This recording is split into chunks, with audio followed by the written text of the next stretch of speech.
दोस्तों, आज हम भाई बहन के पवित्र त्योहार रक्षाबंधन पर एक बहुत ही सुंदर कहानी लेकर आए हैं।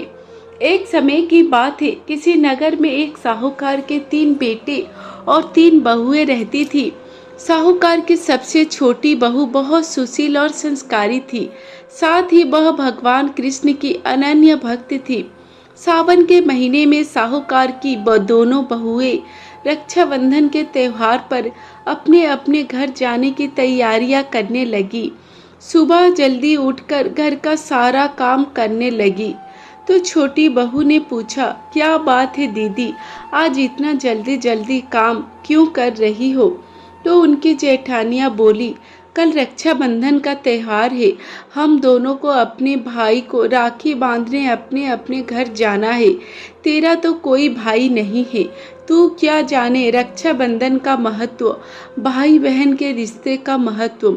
छोटी बहू को यह बात बहुत बुरी लगी और वह भगवान श्री कृष्ण के प्रतिमा के पास खड़ी होकर खूब रोई और बोली, यदि मेरा कोई भाई होता तो आज मैं भी अपने घर जाती।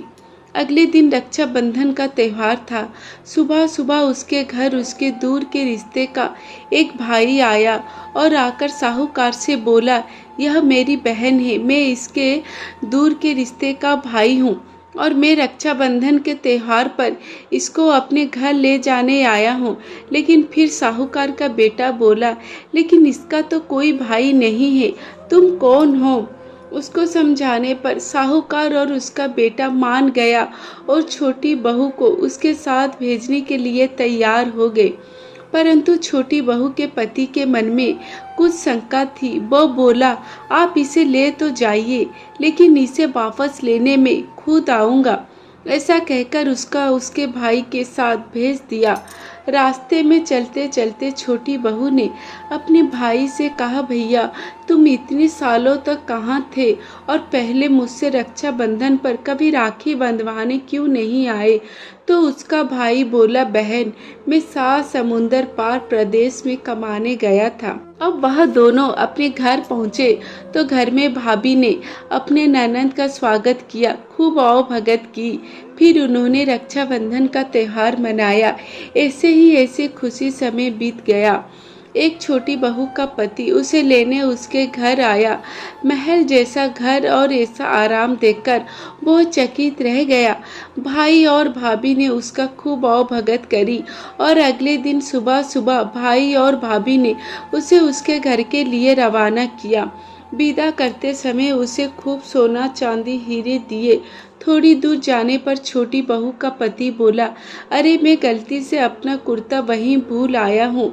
तब वह बोली, कोई बात नहीं, आपका कुर्ता तो पुराना था, इतना दूर वापस जाएंगे तो घर पहुँचते पहुँचते अंधेरा हो जाएगा। लेकिन उसका पति बोला, नहीं, मैं वापस जाकर अपना कुर्ता ले ही आता हूँ। ऐसा कहकर वो दोनों अपने भाई के घर वापस गए।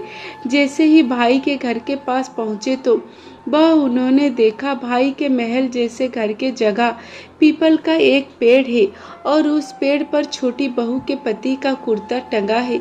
यह देखकर वह बहुत नाराज हुआ और अपनी पत्नी से बोला, यह क्या काला जादू है?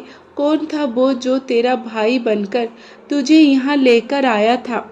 मुझे तो शुरू से ही शक था, इसीलिए मैं तुझे लेने आया था, बता कौन था वो? ऐसा कहकर वह छोटी बहू को मारने लगा।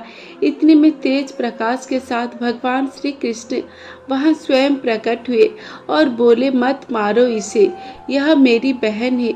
हर साल रक्षाबंधन के त्योहार पर यह मुझे राखी बांधते आई है और मैंने इसके भाई होने का फर्ज निभाया है। इसे मैंने अपनी बहन बनाया है। छोटी बहू और उसका पति हाथ जोड़कर श्री कृष्ण के चरणों में गिर गए और फिर सब खुशी से रहने लगे। आपके बहुमूल्य समय देने के लिए धन्यवाद।